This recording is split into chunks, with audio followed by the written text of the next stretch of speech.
रामनगरी अयोध्या में भव्य मंदिर बन रहा है, लिहाजा आज राम मंदिर का जलाभिषेक होना है। मंदिर में कार्यक्रम शुरू हो चुका है, मगर जलाभिषेक का कार्यक्रम दोपहर 2 बजे होगा। इसके लिए विश्व के 155 देशों की पवित्र नदियों से जल मंगवाया गया है। दोपहर 2 बजे होने वाले जलाभिषेक कार्यक्रम में कई देशों के राजनयिक और साथ ही आध्यात्मिक गुरु भी हिस्सा ले रहे हैं। आपको बता दें कि पाकिस्तान, चीन और उज्बेकिस्तान समेत 155 देशों से जल मंगवाया गया है। बाबर की जन्मस्थली से भी जल लेकर पहुंची है टीम। इसके अलावा पाकिस्तान की सिंधु नदी से भी जल लाया गया है। और ये जो तस्वीर आप देख रहे हैं, कलश में 155 देशों की नदियों का जल भारत पहुंचा है। और अब से कुछ ही देर बाद दोपहर 2 बजे शुभ मुहूर्त, जब मुख्यमंत्री योगी आदित्यनाथ अपने हाथों से रामलला के जलाभिषेक करेंगे।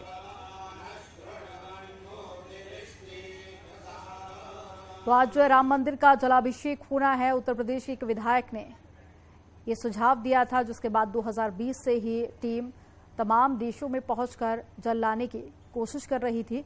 और अब 31 महीने में 155 देशों की नदियों का जल लेकर टीम भारत पहुंची। और उसके बाद आज जलाभिषेक होना है, जिसमें तमाम आध्यात्मिक गुरु भी मौजूद रहेंगे।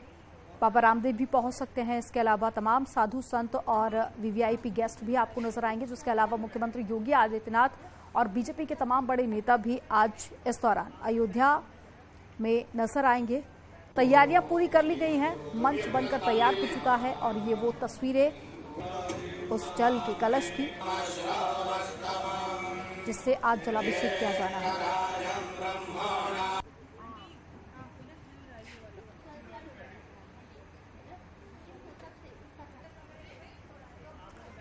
तो तजाकिस्तान, नेपाल, पाकिस्तान, इसके अलावा पोलैंड और साथ ही उज्बेकिस्तान, ये तमाम वो देश जहां से जल लाया गया है। इसके अलावा अमेरिका, चीन से भी टीम जल लेकर पहुंची है। और आज 155 देशों की तमाम नदियों के जल से जलाभिषेक किया जाएगा। इस दौरान ताज मोहम्मद से न्यूज 18 ने बातचीत की। ताज मोहम्मद इस्लामिक देशों से जल लेकर अयोध्या पहुंचे हुए हैं। आपको बता दें कि ताज तजाकिस्तान में रहकर दवा का व्यापार करते हैं। उन्होंने क्या कुछ कहा वो भी आपको सुनवाते हैं। तजाकिस्तान, उज्बेकिस्तान, तुर्कमेनिस्तान और पाकिस्तान, ये सेंट्रल एशिया पूरा और पाकिस्तान का जल मैंने उपलब्ध कराया आदरणीय डॉक्टर विजय जोली जी को। और हम ये पिछले 2-2.5 साल से काम कर रहे हैं, क्योंकि एक दिन में ये काम नहीं हुआ। शुरू में हमारे पास 118, पहले 88 देशों के थे शुरू के 5-6 महीने में, फिर 118 देशों के हुए, फिर 125 देशों के हुए। फिर पिछले साल जब राजनाथ जी के घर पे हमने इसका वहाँ पे उन्होंने पूजन कराया, तो अब उन्होंने और प्रेरणा दी कि यार दुनिया में 193 देश हैं और आप 125 ही लाए। तो हमने बोला साहब समय दीजिए।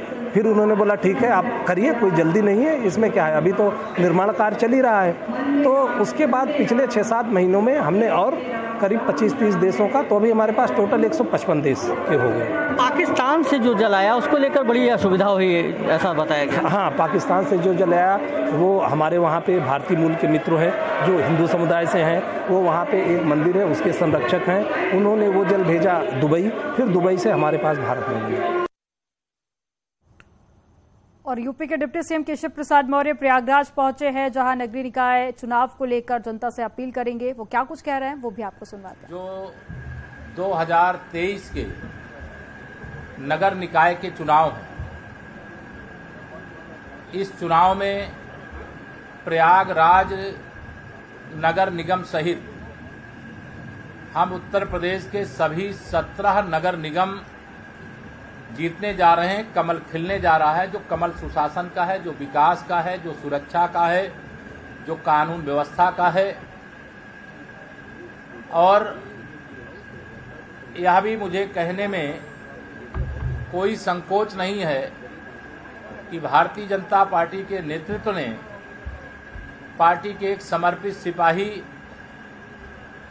जो महानगर अध्यक्ष के रूप में काम कर रहे थे, एक गरीब कार्यकर्ता को महापौर पद का प्रत्याशी बनाया है। और मैं कल से प्रयागराज में हूं, कई कार्यक्रमों में हिस्सा लिया हूं। और कई चुनाव यहाँ मैंने नगर निकाय के भी देखे हैं, विधानसभा और लोकसभा के भी देखे हैं, लेकिन नगर निकाय के इस चुनाव को लेकर के जितना उत्साह भारतीय जनता पार्टी के एक कार्यकर्ता में है, हमारे सब नेतृत्व करने वाले नेताओं की सक्रियता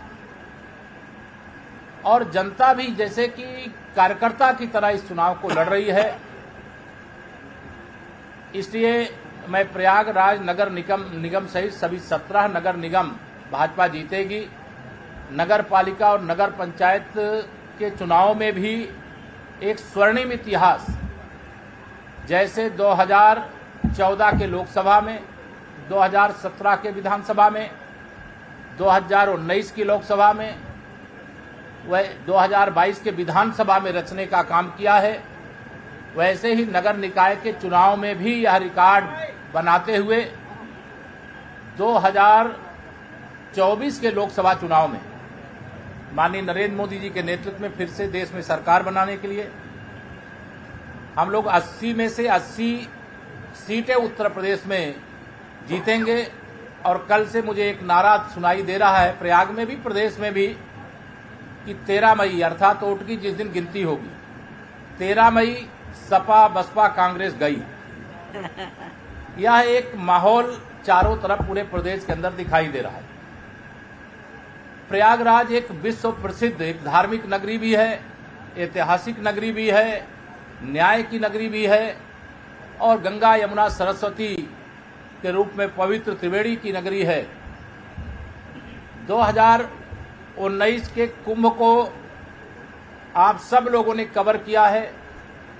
मेरा भी जीवन का बहुत लंबा समय इस प्रयागराज में, विशेष तौर से चाहे माघ मेला हो चाहे कुंभ मेला हो, उसको देखते हुए वहां शिविर लगा करके मैंने भी देखा है।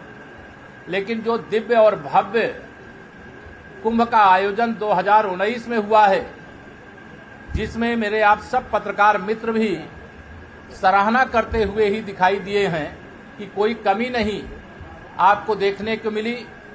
अविरल और निर्मल मां गंगा का प्रवाह यहां प्रभावित हो रहा था। अब 2025 में वह तो अर्ध कुंभ था, यह तो कुंभ है। मैं उसके संबंध में इतना ही कहूंगा कि 2019 का जो अर्ध कुंभ था वह झांकी थी और 2025 का जो कुंभ होगा पूरी पिक्चर उसमें दिखाने का काम करेंगे, जिसमें प्रयागराज, मैंने कल भी कुछ मित्रों से, आप सब साथियों से कहा था, प्रयागराज जो दुनिया के सबसे अच्छे, सुंदर, स्वच्छ और विकसित शहर हैं, उसमें से प्रयागराज एक ऐसे स्थान पर पहुंचेगा जिसकी बहुत लंबे समय से हमारे पहले जो नेतृत्व करते थे भारतीय जनता पार्टी के, चाहे आदरणीय डॉक्टर मुरली मनोहर जोशी जी रहे हों और चाहे आदरणीय हमारे स्वर्गीय पंडित कृष्णा त्रिपाठी जी रहे हों और चाहे वर्तमान के जो नेतृत्वकर्ता हैं या सब लोग हों, जो विकास का एक नया कीर्तिमान स्थापित किया है, वह प्रयागराज आज यह भी मैं गर्व से कह सकता हूं। तो डिप्टी सीएम केशव प्रसाद मौर्य को आप सुन रहे थे और निकाय चुनाव के लिए बीजेपी ने मेगा प्लान तैयार कर लिया है। 24 अप्रैल से बीजेपी शुरू करेगी इस अभियान को और नगर निगम में निकालेगी नगर विकास रथ यात्रा। 24 अप्रैल से मुख्यमंत्री योगी आदित्यनाथ प्रचार करेंगे और नगर विकास रथ को सीएम योगी रवाना करेंगे। मेरठ में बीजेपी अध्यक्ष भूपेंद्र चौधरी मौजूद रहेंगे। इसके अलावा झांसी में डिप्टी सीएम केशव प्रसाद मौर्य मौजूद रहेंगे। गाजियाबाद में डिप्टी सीएम ब्रजेश पाठक मौजूद रहेंगे, जो यात्रा को रवाना करेंगे।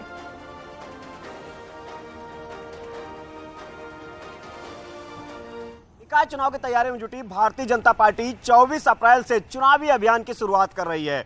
भारतीय जनता पार्टी ने इस बार रणनीति बनाई है कि हर नगर निगम से नगर विकास रथ निकाले जाएंगे और मुख्यमंत्री योगी आदित्यनाथ नगर विकास रथ को सहारनपुर से हरी झंडी दिखाएंगे। वहीं डिप्टी सीएम ब्रजेश पाठक गाजियाबाद से नगर विकास रथ को हरी झंडी दिखाएंगे। इसी तरीके से केशव प्रसाद मौर्य झांसी में मौजूद रहेंगे और भारतीय जनता पार्टी के प्रदेश के अध्यक्ष भूपेंद्र चौधरी मेरठ में मौजूद रहेंगे। नगर विकास रथ को हरी झंडी दिखाकर अलग अलग नगर निगमों से रवाना किया जाएगा। बीजेपी की कोशिश है कि भारतीय जनता पार्टी मुख्यमंत्री योगी आदित्यनाथ के विकास के एजेंडे को लेकर जनता के बीच में जाएगी और नगर विकास रथों के माध्यम से भारतीय जनता पार्टी आम जनता के बीच में पहुंचेगी और बीजेपी के पक्ष में वोट मांगेगी। जाहिर सी बात है कि भारतीय जनता पार्टी बहुत सधी हुई रणनीति से चुनावी अभियान में 24 अप्रैल से जुटने जा रही है। कैमरामैन गोपी के साथ संकेत मिश्रा, न्यूज़ 18 लखनऊ। निकाय चुनाव के दूसरे चरण के लिए बीजेपी के प्रत्याशियों की आज फाइनल लिस्ट आ सकती है। शनिवार को बीजेपी प्रदेश अध्यक्ष भूपेंद्र चौधरी ने राष्ट्रीय अध्यक्ष जेपी नड्डा के साथ पे प्रत्याशियों के नामों पर मंथन किया। उम्मीद है कि आज किसी भी वक्त बीजेपी की लिस्ट जारी हो सकती है। आपको बता दें कि यूपी में 7 मेयरों की लिस्ट आनी बाकी है, इन्हीं पर आज फाइनल मोहर लग सकती है।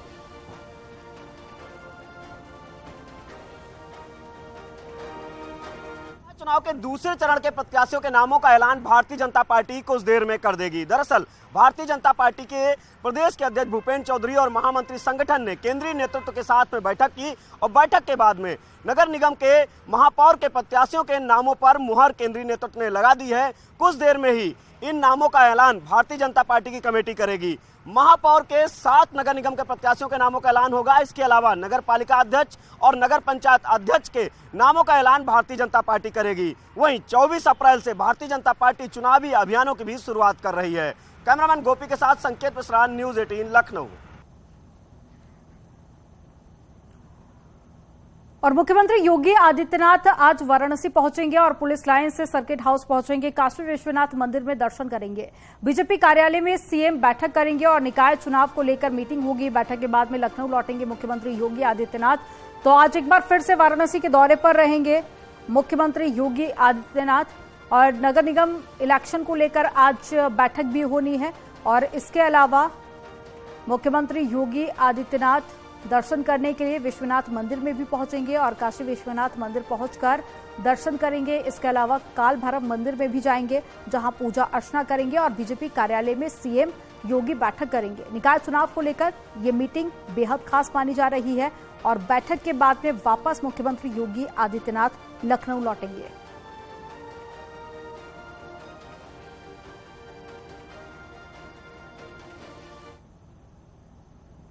तो उमेश हत्या